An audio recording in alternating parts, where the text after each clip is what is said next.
அந்த பக்தி பணவுகளை தெரிந்து கொள்வதற்காக அந்த ஆத்ம ஞானிகள் பட்ட அனுபவத்தை தங்களுடைய நூல்களிலே எழுதி வைத்து அதை எப்படி நாம் பயன்படுத்திக் கொள்ள வேண்டும் என்பதை தெளிவுபெற காட்டியிருக்கக்கூடிய அந்த பக்தி பணவுகளிலிருந்து நாம் எப்படி பக்தி செய்ய வேண்டும், அப்படி பக்தி செய்யும் பொழுது நம்முடைய உள்ளத்திலே இருந்து எழக்கூடிய இசை எப்படி இருக்க வேண்டும், அந்த இசை லயத்தோடு கலந்து சேர்க்கும் பொழுது உன் மனம் எப்படி இருக்கும், அந்த மனம் எப்படி லயப்படும் என்பதை தெளிவாக திருப்புகழ் நமக்கு காண்பித்து கொடுக்கிறது.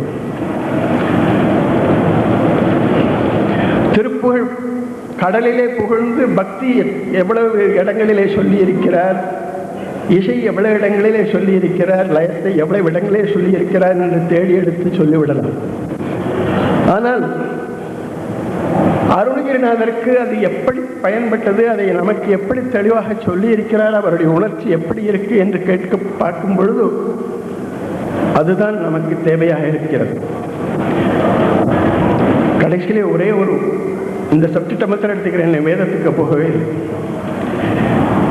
வேதங்களை சொல்லும் பொழுது நாளான வேத நூல் ஆகமாற்றி நான் ஓதினேனும் இல்லை, வீணை நாள் போய்விடாமல் ஆறாறு மீதில் ஞானோபதேசம் அருள்வாயே என்ற முருகனை கேட்கிறார். வேதங்கள் தெரியாது, ஆகமங்கள் தெரியாது, ஒன்றும் தெரியாது சும்மா இருக்கக்கூடிய என்னுடைய நாட்களெல்லாம் வீணாக போய்விடக்கூடாது முருகா. 36 தத்துவங்களின் மேலே இருக்கக்கூடிய பரம்பொருளுடைய தத்துவத்தை அறியக்கூடிய ஞானத்தை எனக்கு கொடு என்று கொடுக்கும் பொழுது முருகன் உபதேசித்தான்.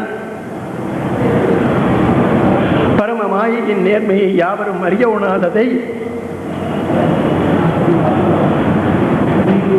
நீ குருவாய் இது பகருமாறு செய்தா எல்லோருக்கும் தெளிவாக எடுத்து சொல்லு என்று சொன்னார். அதுதான் திருப்புகழ். அதிலிருந்து நாம் தெரிந்து கொள்வது பரம்பரையுடைய தத்துவத்தை எல்லாம் தெரிந்து கொள்கிறோம். லயம் என்று சொல்லுவோம், அடியிலிருந்து போகும். லயம் என்றால் லயிப்பது. எப்பொழுது லயித்து விடுகிறோமோ அப்பொழுது அங்கே வேற ஒன்றும் கிடையாது. அப்போ இந்த மனம் அலைவாய்ந்து கொண்டிருக்கக்கூடிய மனம் லயிக்க வேண்டுமேயானால் ஏதோ ஒன்று வேணும். அருணகிரிநாதருக்கு உபதேசம் பண்ணார், சும்மா இரு சொல்லற என்று. சும்மா இருத்தல் எளிதல்ல, சொல்லற்று இருக்கலாம், மௌனத்தை மேற்கொள்ளலாம். மௌனத்திலே இருப்பவர்கள் எவ்வளவு தூரம் தன்னுடைய மனத்தினாலே எவ்வளவோ காரியங்கள் செய்து கொண்டிருக்கிறார்கள், எழுதி காட்டுகிறார்கள். அதிலிருந்து எவ்வளவோ காரியங்களை செய்து கொண்டிருக்கும் பொழுது அந்த மனம் சும்மா இருப்பதில்லை. ஆனால் இந்த சும்மா இருக்க வேண்டுமே என்றால் லயம் வேண்டும். சும்மா இருக்கக்கூடிய ஒரு மனோலயம் நமக்கு வேண்டுமேயானால் அதற்கு ஒரு ரிதம் வேணும், தாளம் வேணும். அந்த தாளத்தை கொடுப்பதுதான் சந்த தாளங்கள். அருணகிரிநாதர் நமக்கு கொடுத்தது சந்த தாளங்களில் இருந்து பாடும் பொழுது அந்த சந்தத்திலே லயிக்கும் பொழுது மனம் லயித்து விடுகிறது. அந்த சந்தத்துக்கு ஒரு இசை சேர்ந்தால்தான் அந்த சந்தமும் அழகாக இருக்கும். அப்போ இசை அந்த சந்தத்தோடு சேரும் பொழுது இன்னும் மனோலயம் ஏற்பட்டு விடுகிறது. இந்த இசை வேண்டுமையானால் பக்தி வேண்டும். அந்த பக்தியை நமக்கு கொடுப்பதற்குத்தான் அருணகிரிநாதர் சொல்றார், நாமேல் நடவியில் நீ உன்னுடைய நாக்கினாலே ஆண்டவனுடைய நாமாக்களை எல்லாம் சொல்லி சொல்லி பழகவியானால் உனக்கு ஆண்டவரிடத்திலே பக்தி வரும். அந்த பக்தியினாலே நீ பாடும் பொழுது அந்த இசையிலே ஒரு லயம் ஏற்படும். அந்த இசையும் தாளமும் கலந்து வரும் பொழுது உன்னுடைய மனம் லயப்படும் என்று சொல்லுவதுதான் திருப்புகழ். இதை அவர் அனுபவித்தார், அதை நமக்கு சொன்னார். அந்த உணர்ச்சியை நாம் எடுத்துக்கொண்டு பாடுவோமே ஆனால் அது இந்த திருப்புகழ் நமக்கு கொடுக்கக்கூடிய ஒரு உணர்ச்சி. இதை எப்படி அனுபவித்தார்? கந்தரலங்காரனை பார்க்கிறோம். இப்ப எல்லாம் சொன்ன கிரௌஞ்சகிரியோடுருவ துளைத்த வைவேல் மன்னா கடம்பின் மணல் மாலை மார்பார். மௌனத்தை யுற்று, மௌனம் என்றால் எல்லாமே இருக்கக்கூடியதுதான், பேசாமல் இருப்பது. சொல்லற்று இருப்பது மௌனம். மௌனத்தை யுற்று அப்பொழுது என்னுடைய மனத்தினாலே என்ன பண்ணினேன், நின்னை உணர்ந்து உணர்ந்து எல்லாம் ஒருங்கிய நிற்குணம் கொண்டு என்னை மறந்து என் உள்ளத்திலே இருக்கக்கூடிய ஆணவம் போயிடுது. அப்ப எல்லாம் போன நிலையிலே இந்த மனம் லயப்பட்டு விடுகிறது. அந்த லயப்பட்ட மனசு என்ன பண்றது, மனம் லயித்தோது இறந்தே விட்டது உடம்பு. எனக்கு இந்த உடம்பு இருக்கிறதாவே தெரியும்.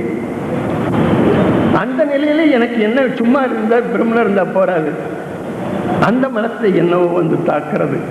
போக்கும் வரவும் இரவும் பகலும் புறம்பும் உள்ளும் வாக்கும் வடிவும் முடிவும் இல்லாத ஒன்று பரம்பொருளுடைய தத்துவத்தை எல்லாம் நமக்கு உபதேசிக்கிறார்.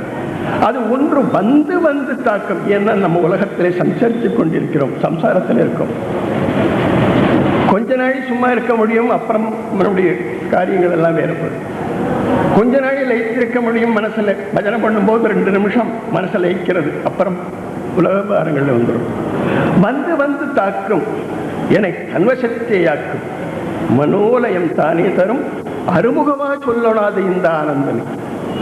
அறுமுகனை பார்த்து சொல்லுகிறார். அவர் முருகனை பற்றி பாடக்கூடிய திருப்புகழிலே அவர் அப்படி சொல்வாரேயானால், அந்த மனோலயம் ஏற்பட வேண்டுமேயானால் எந்த நிலையிலிருந்து நாம் பாட வேண்டும், எந்த நிலையிலிருந்து நம்முடைய மனத்தை பக்குவம் செய்து கொள்ள வேண்டும். இந்த மாதிரி அருணகிரிநாதனுடைய உணர்ச்சிகளை வெவ்வேறு இடங்களிலிருந்து நமக்கு எடுத்துக்காட்டி ஒரு பெரிய ஒர்க் ஷாப் நாம் நடத்தினோமே ஆனால் அது திருப்புகழிலிருந்து நாம் பெறக்கூடிய பயனாக இருக்கும். சுவாமிகள் அவர்கள் வேதங்களுடைய மகா வாக்கியங்கள் திருப்புகழில் எந்தெந்த இடத்திலே இருக்கு, அருணகிரிநாதர் எப்படியெல்லாம் அந்த மகா வாக்கியத்தை கையாண்டு விரிவுபடுத்தி இருக்கிறார் என்பது ஒரு பெரிய கட்டுரையை எழுதியிருக்கிறார். அழகான கட்டுரை, திருப்புகழிலிருந்து தெரிந்து கொள்ள வேண்டிய கட்டுரை, அது நாம் எல்லாம் படித்து மகிழ வேண்டிய கட்டுரை. காணாதது உருவோடு அருவது. இப்ப சொன்னார், பார்க்க முடியாது ஆனால் பார்க்கும்படியாத உருவத்தை எடுத்துக்கொண்டு வருவது அது உருவம், அருவம் இல்லாது. பேசுனாதது உரையை தருவது, அதை பற்றி பேச முடியாது ஆனால் அதை பற்றி பேசக்கூடிய உரையை நமக்கு கொடுப்பது. காணும் நான்மறை முடிவாய் நிறைவது, வேதங்களுக்கு முடிவாக இருக்கக்கூடியது பரம்பொருள். அப்படியெல்லாம் சொல்லி அந்த பரம்பொருளாக இருக்கக்கூடியது ஒன்று, அது நீ தத்துவம் அசி என்று மகா வாக்கியத்தினுடைய விரிவையெல்லாம் நமக்கு காட்டக்கூடியது இந்த திருப்புகழ். ஆகவே வேதங்கள் நிறைந்தது, வேதங்களை நமக்கு கற்றுக் கொடுப்பது திருப்புகழ். வேதங்களினாலே வேதங்களுக்கு அப்பாற்பட்ட வேதங்கள் எல்லாம் சொல்லக்கூடிய பரம்பொருளுடைய தத்துவத்தை காட்டக்கூடிய பெரும் திருப்புகழ். அந்த பரம்பொருளை அணுக வேண்டுவதற்கு நாம் செய்ய வேண்டிய முறைகளை ஆரம்பத்திலிருந்து கடைசி வரை காட்டக்கூடியது திருப்புகழ். முதல்ல நாமாவை சொல்லு, உன்னுடைய கர்மாவை பண்ணு, சரிய யோகத்திலே இருந்து கிரிய யோகத்திலே இரு, அதற்கு மேற்பட்டு நீ மேற்படியே போகும்பொழுது பரம்பொருளுடைய தத்துவத்தை முருகனிடத்திலே காணலாம் என்று வழிகாட்டுவது தான் சிறப்பு. அப்படிப்பட்ட ஒரு பெரிய உயர்ந்த கருத்தையுடைய இந்த கருத்தரங்கத்திலே பெரியவர்கள் பேசினார்கள். ஆழ்ந்த கருத்துள்ள உண்மைகள்லாம் நாம் தெரிஞ்சிட்டோம். தற்பு இதில் நான் பேச வந்து என்னுடைய கொஸ்டினுக்காக அல்ல, இவ்வளவு பேர் பேசணும்னு மனத்தில் ஏற்படக்கூடிய ஒரு திருப்புகழுடைய ஒரு ஆர்வத்தினாலே இதை பேசுவேன். ஆகவே நான் பேச வந்தது ஆண்டவனுடைய சிந்தனையிலே ஆண்டவன் என்னை தூண்டிவிட்ட ஒரு உரைகளிலே உங்களிடம் கலந்து பகிர்ந்து கொண்டேன். அது உங்களுடைய ஆசீர்வாதங்களை கோரி என்னை மேலும் மேலும் இந்த சிந்தனையிலே ஆட்படும்படியாக உங்களுடைய ஆசீர்வாதங்களை நான் கோரி விடைபெறுகிறேன்.